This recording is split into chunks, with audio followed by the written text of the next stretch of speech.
हाय विक्रांत, कैसे हैं आप? हाय। मैं बिल्कुल ठीक। आप बताइए क्या हाल है आपके। .com में बात करने के लिए आपका बहुत बहुत शुक्रिया, बहुत बहुत स्वागत है आपका।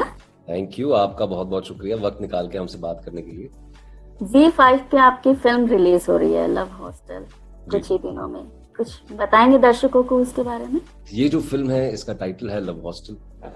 ये एक बहुत ही एक्शन पैक्ड ग्रिटी ड्रामा है। कहीं ना कहीं आप ये कह सकती हैं कि ये एक सर्वाइवल ड्रामा है। एक एक कपल है जो रन पे है। And yeah, it's about their survival. It is a lot about what they do to win against all odds. काफी ग्रिटी ड्रामा है, काफी एक्शन है। अभी ट्रेलर कुछ ही दिनों में आएगा, आप देखेंगी। हाँ हाँ। And I am really really excited about it because मैंने पहली बार ऐसे एक स्पेसिफिक जॉनर में कुछ काम किया है। तो काफी काफी नर्वसनेस भी है, काफी एक्साइटमेंट भी है। But I'm hopeful कि by the end of it people enjoy the film as much as we enjoyed making the film. College के बारे में बात करें, कॉलेज लाइफ के बारे में बात करें तो दर्शक आपकी भी कॉलेज लाइफ के बारे में जानना चाहेंगे कि आपकी कॉलेज लाइफ कैसे रही है, क्या कितना हुड़दंग किया है आपने उस समय? अनफॉर्चुनेटली मैं बहुत ज्यादा वक्त कॉलेज कैंपस में नहीं बिता पाया क्योंकि जब मैं फर्स्ट ईयर जूनियर कॉलेज में था मैंने ऑलरेडी काम करना शुरू कर दिया था। Hmm. I was working with Shiamak Davar. उनकी ट्रूप में मैं एक असिस्टेंट इंस्ट्रक्टर के रूप में काम कर रहा था। हम्म। तो ज्यादा वक्त नहीं बिता पाए, लेकिन जो एक डेढ़ साल मैंने फर्स्ट ईयर जूनियर कॉलेज और सेकंड ईयर जूनियर कॉलेज में वक्त बिताया, मैंने बहुत स्पोर्ट खेला है, क्लासेस बहुत ही कम अटेंड की हैं। जो मेरी लाइफ स्कूल में थी, जो एक्स्ट्रा करिकुलर्स में हमेशा मेरा रुझान ज्यादा रहा है स्कूल स्कूल टाइम से। हम्म। तो कॉलेज में भी वॉलीबॉल, क्रिकेट, डांस कर रहे हैं, फिर कैंपस में बैठ के तफरी मचा रहे हैं। तो ये सारी चीजें की हैं। I have done my education from national college Bandra. Bombay में एक जगह है बैंड्रा। हाँ काफी हाँ। फेमस कॉलेज है, एक लैंडमार्क है वहाँ का। हम्म। तो वहां पे मुझे हमेशा से पढ़ाई करनी थी और मैंने एक ही कॉलेज में अप्लाई किया था, वो था नेशनल कॉलेज। हम्म। आमतौर पे मेरे दोस्तों यारों ने सबने तीन तीन चार चार जगह अपनी एप्लीकेशंस डाल रखी थी क्योंकि hmm. That's what people generally do.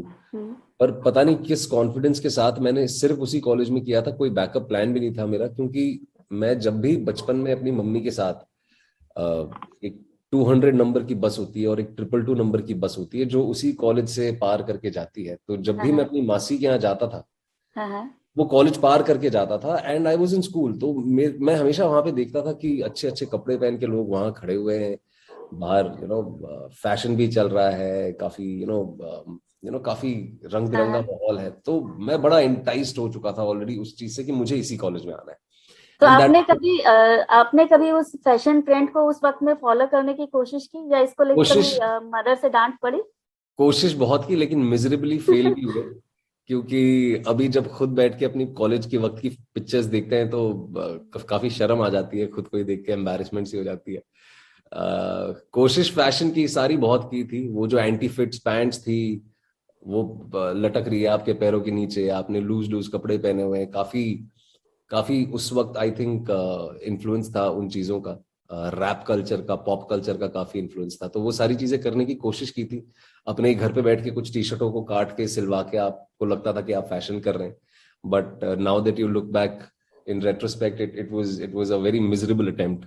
तो कभी कुछ ऐसा आपने किसी लड़की को इम्प्रेस करने के लिए किया कि हाँ चलो आज मैं थोड़ा इस गेटअप में जाता हूँ, इम्प्रेस नहीं, करूंगी? गेटअप नहीं, वो तो वैसे स्पेसिफिकली गेटअप में जाके किसी लड़की को इम्प्रेस करने की कोशिश नहीं की थी, लेकिन लड़कियों को इम्प्रेस करने की कोशिश की थी। अच्छा। अ, और उसमें भी मिजरेबली फेल हुए थे। रोज डे होता था, फ्रेंडशिप डे होता था, वैलेंटाइंस मनाया जाता था कॉलेज में। हम्म। तो काफी अटेम्प्ट्स तो मैंने किए थे। हम्म। और उस वक्त तो ऐसा होता है कि हर तीसरे हफ्ते आपको किसी ना किसी से प्यार हो जाता है। तो हाँ हाँ। आपकी प्रायोरिटीज बदल जाती हैं। तो आप हम्म। नए नए कार्ड्स खरीद के, कार्ड स्टोर से खरीद के कार्ड्स ले जाते हैं। कुछ लोग एक्सेप्ट करते थे, कुछ लोगों ने फाड़ के मेरे सामने कचरे के डिब्बे में फेंक दिए कार्ड। तो ये बड़ी जेनेरिक एक्सपीरियंसेस मेरे साथ हुए। एंड आई एम ग्लैड ये सारी चीजें हुई। तो कभी जैसे कॉलेज लाइफ में होता है कि लड़कों का ग्रुप होता है और चलो लड़कियों को कुछ छेड़ते हैं या कुछ इम्प्रेस करने की कोशिश करते हैं, आपने कभी कुछ ऐसा किया या कभी किसी दोस्त का साथ दिया ऐसा करने में? नहीं, छेड़ने में तो आई डोंट थिंक हम में से कोई भी विश्वास करता था इस चीज में, लेकिन उनको बिल्कुल उनका अटेंशन ग्रैब करने की कोशिश तो हम करते ही थे अपने अपने तरीके से, क्योंकि हम लोग स्पोर्ट्समैन थे। और ये मानना हमारा था कि स्पोर्ट्स वोर्ट्स खेलेंगे तो लड़कियों को थोड़ा इम्प्रेस करेंगे, थोड़ा मतलब ऊंची छलांग मार के स्पाइक अगर कर देंगे तो लड़की इम्प्रेस हो जाएगी, या फिर अगर आगे बढ़ के छक्का मार देंगे तो लड़की इम्प्रेस हो जाएगी। वही वही सारी यही हमारे तौर तरीके होते थे लड़कियों का अटेंशन ग्रैब करने के लिए। जी हाँ, बस बट लेकिन कोई एक्स्ट्रॉर्डनरी किस्से ऐसे हैं नहीं मेरे पास, क्योंकि मैंने जैसे कहा बहुत कम वक्त बिताया मैंने कॉलेज में। मेरी प्रायोरिटी हमेशा काम रही थी। उस वक्त भी मैं टेलीविजन में काम भी कर रहा था। बीच में फिर टेलीविजन के काम को एक कहीं ना कहीं एक धक्का लगा और साल 1.5 साल मुझे थोड़ा ब्रेक लेना पड़ा। फिर मैंने शामक में काम शुरू किया। तो पढ़ाई साइड बाय साइड चलती रही। जद्दोजहद हमेशा ये थी कि क्लास रिपीट ना करें, जैसे तैसे करके पास हो जाए। लेकिन अपने कॉलेज और स्कूल के लिए स्पोर्ट में काफी रिप्रेजेंट किया है अपने कॉलेज को। आपने जैसे बताया कि शामक डावर की आपने वहाँ पे मतलब आप डांस डांस ट्रेनर रहे हैं, जो कि बहुत कम लोग जानते हैं, लेकिन अभी तक आपकी जितनी भी मूवीज आई हैं उसमें स्किल का बहुत अच्छे से यूज नहीं किया गया है। तो इस बारे में आपका क्या कहना है? जी, ये शुरुआत में बहुत ही कॉन्शियस डिसीजन था मेरा। जब मैंने अभिनय करना शुरू किया तो कहीं ना कहीं मुझे ये विश्वास था कि डांस एक ऐसी चीज है जो मैं काफी सालों से करता आ रहा हूँ, और ये एक ऐसी चीज है जो मेरा मानना है कि specially when I was right at the peak of my dancing career, एक सेंस ऑफ कॉन्फिडेंस था कि डांस तो कर ही लेंगे। जिस चीज में आप ट्रेंड नहीं है, जिस चीज में आपको एक्सपोजर नहीं है, उस पर ज्यादा ध्यान देना जरूरी है। तो क्योंकि मैं ट्रेंड एक्टर था नहीं, तो परफॉर्मेंस पे और नुआंसेस पे फिल्में देख के सीखना, चीजों को देख के समझने की कोशिश करना, किताबें पढ़ना भी तब शुरू किया था, ह्यूमन साइकोलॉजी के बारे में भी पढ़ना तब शुरू किया था। तो एज एन एक्टर अपने आप को पुख्ता बनाने की कोशिश में मैंने कहीं ना कहीं डांस को निग्लेक्ट किया है, और शायद उसी वजह से एक छवि भी बन गई है कि ये डांस शायद नहीं कर पाते हैं, बहुत लोग शायद उसी वजह से नहीं जानते हैं, विच इज फाइन और बीच बीच में मौका मिला है, बट या that's how it is. It was a very very conscious decision. आपने बालिका वधू में काम किया, छपाक, लुटेरा, उसके बाद मिर्जापुर में हाय हाय करने वाला बब्बू, जी 14 फेरे। तो किस लगभग हर जॉनर को आपने पकड़ने की कोशिश की है, काफी सारे इस तरह के किरदार निभाए हैं। तो कोई एक इच्छा कि हाँ एक ऐसा किरदार मैं निभाना चाहता हूँ, एक ऐसा कोई चैलेंजिंग रोल आप करना चाहते हैं? Thank you. आपने आपने मतलब थोड़ी बहुत प्रशंसा की कि अलग अलग जॉनर में काम करने की कोशिश की है।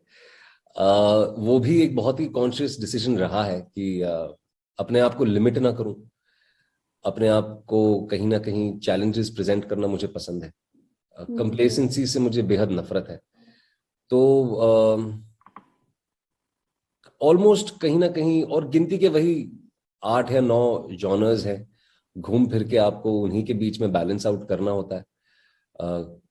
But I am really really hopeful that someday in my life एक एंटागनिस्ट तो मैं प्ले करना चाहता हूँ, क्योंकि जैसे लोगों की मन में एक छवि बन गई है कि he is this sweet boy next door, और द कॉमन मैन्स हीरो।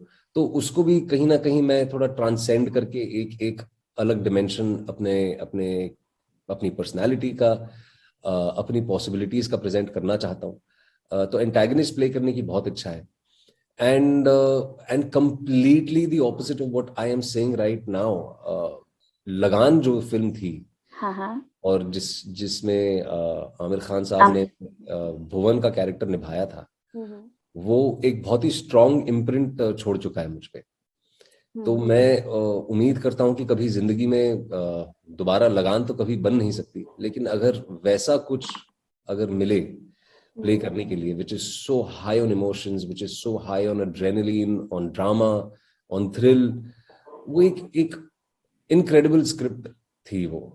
और हम ये सभी जानते हैं कि आज फिल्म स्कूल्स में लगान की स्क्रिप्ट और स्क्रीन प्ले पढ़ाया भी जाता है।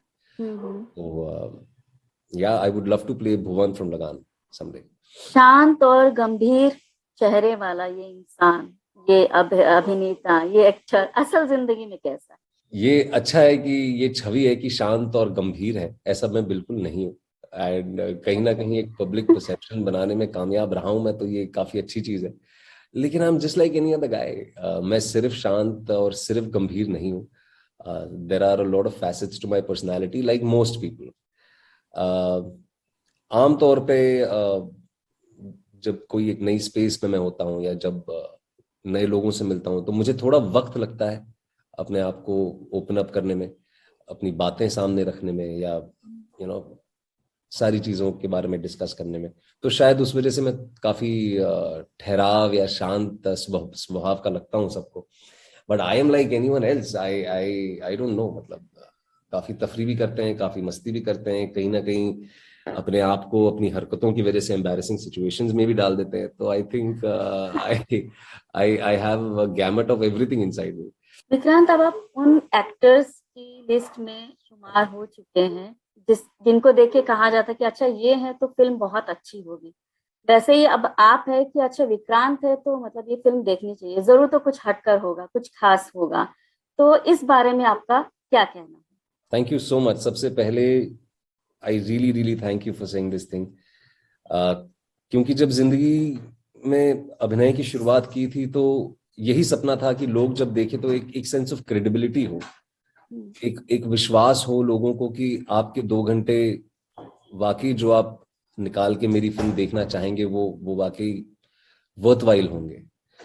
और अगर आप ऐसा कह रही हैं कि कहीं ना कहीं एक ऐसी चीज बन गई है, तो काफी खुशी होती है ये जान के। लेकिन एक सेंस ऑफ रिस्पॉन्सिबिलिटी भी है। जब आप लोगों का वक्त, लोगों की कमाए हुए कीमती पैसे, उनका अटेंशन अगर आप लेना चाहते हैं, तो I think it's your responsibility to present them with something which is worth their time and money. और उस रिस्पॉन्सिबिलिटी की कहीं ना कहीं रिकग्निशन मुझे है। लेकिन जैसे मैंने कहा कि सिनेमा की दुनिया में मुझे सिर्फ 8 साल हुए हैं सिर्फ। और I am Fairlie young in this industry.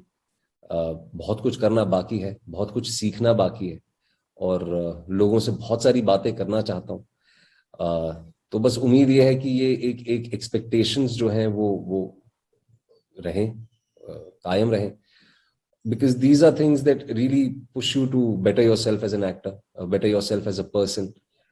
And if God has really blessed me with this opportunity today and this platform today, wherein I can go out, I can inspire people through my work, if I can speak to people through my work, engage them through my work, I think इससे बड़ी खुशी और responsibility नहीं हो सकती। And I'm really looking forward to the coming years. Film जब आपके पास कोई आती है, कोई अप्रोच करता है, तो आप क्या देखते हैं उसमें? सबसे पहले आपका डायरेक्टर को देखते हैं कि किस डायरेक्टर की फिल्म है, या स्क्रिप्ट पे आपका फोकस है? It's a fair balance of both. सबसे पहले तो कई बार ऐसे होता है कि डायरेक्टर्स ऑलरेडी कहानियों के साथ अटैच्ड होते हैं। कई बार ऐसे होता है कि डायरेक्टर बाद में अटैच होते हैं। सो प्राइमरीली तो कहानी एक ऐसी चीज होती है जो एक बेस लेवल पे आपको कहानी पसंद आना बहुत जरूरी है। For me it's always been the script, और what the story wants out of this film, or what we are trying to tell the people, or what is our eventual goal, या हम इस कहानी से क्या अचीव करना चाहते हैं। हर चीज का एक कॉज एंड इफेक्ट होता है, तो अगर एक कॉज में अगर विश्वास है, तो उसके इफेक्ट के लिए भी तैयार होना, उसमें विश्वास रखना भी उतना ही जरूरी है, मेरा मानना है। And then yes, of course, पिछले 1-2 सालों में आई और your life is an accumulation of your experiences. So in the last 2 years, I have also started paying attention to the directors that I am working with. क्योंकि बहुत जरूरी होता है कि जब आप अपनी जिंदगी के कीमती वक्त 3 महीने 4 महीने निकाल के किसी फिल्म को डेडिकेट कर रहे हैं, तो it has to be worth your time and it has to be worth your efforts. तो लाइक माइंडेड लोगों के साथ काम करना बहुत जरूरी होता है. तो I am kind of keeping a close watch on that too. तो कहानी एक ऐसी चीज होती है, मोटिव जो होता है कहानी का, जैसे मैंने कहा कि हम क्या अचीव करना चाहते हैं, वो एक ऐसी चीज होती है जो कहीं ना कहीं is the tipping point for me to either say yes or no. आपके संघर्ष के दिनों को याद करें तो क्या याद आता है? देखिए, स्ट्रगल एक ऐसी चीज है जिसको मैं बहुत ज्यादा ग्लोरीफाई करना पसंद नहीं करता, क्योंकि हर इंसान के अपने स्ट्रगल्स होते हैं। जी बिल्कुल। Everybody has their own struggles. और अगर मैं ये कहूँ कि कंपेयर टू अदर पीपल, मैं खुद मुंबई का रहने वाला हूँ। बम्बई में पूरी जिंदगी मैंने, मेरे पेरेंट्स ने बिताई है। कहीं ना कहीं सर पे छत और खाने को रोटी हमेशा रही है। तो कंपेयर टू अदर पीपल जो दूसरे शहर से आए हैं यहाँ पे अपना घर बसाने, नाम बनाने, पहचान बनाने, तो उनके कंपैरिजन में तो मेरा स्ट्रगल वैसे ही कम है। तो स्ट्रगल सबके अपने अपने रहते हैं, मेरे भी रहे हैं।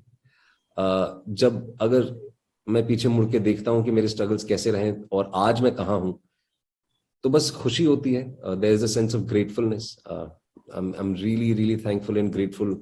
विक्रांत, वैलेंटाइन को लेके क्या प्लान है आपके? वैलेंटाइंस को लेके कोई प्लान नहीं है। वैलेंटाइंस के दिन मैं ट्रैवल कर रहा हूँ। पूरा दिन आप समझ लीजिए 8 से 10 घंटे मेरे ट्रैवल में चले जाएंगे। कुछ अच्छा खाना खाने की कोशिश करेंगे, क्योंकि पंजाब जा रहा हूँ। बस यही प्लान है मेरा। एक अंतिम सवाल जी। शीतल ठाकुर की कौन सी एक बात आपको इम्प्रेस करती है, और कोई एक बात जिससे आप इरिटेट हो जाते हैं? एक ही चीज है जो बहुत ज्यादा इम्प्रेस भी करती है और कभी कभी इरिटेट भी करती है, वो है उनका स्ट्रेट फॉरवर्ड नेचर। वो सीधी सीधी बात सीधे मुंह पे कहने वाली है। तो कभी कभी काफी अच्छा भी लगता है जब वो आपको कोर्स करेक्ट करती हैं, जब वो आपको सही राह दिखाती हैं। लेकिन कभी कभी वही जो उनका ट्रेट है बहुत इरिटेटिंग भी लगता है। तो या आई थिंक यही एक चीज है, बहुत स्ट्रेट फॉरवर्ड है, सीधा मुंह पे कहने वाली पर्सनैलिटी है उनकी। 2 बार आपकी शादी टल चुकी है। आई होप कि बहुत जल्दी ये जी, उम्मीद मुझे भी है। जब होगी तो आई थिंक पता सभी को चल जाएगा। मैं खुद नहीं जानता हूँ कि कब होगी, लेकिन होगी जरूर। बस अभी सब अपने अपने कामों में अपनी जिंदगियों को दोबारा कोविड के चक्कर में रीस्टार्ट करने की कोशिश कर ही रहे हैं सब। विक्रांत, आपसे बात करके बहुत अच्छा लगा। हमसे बहुत बहुत शुक्रिया। Thank you so much.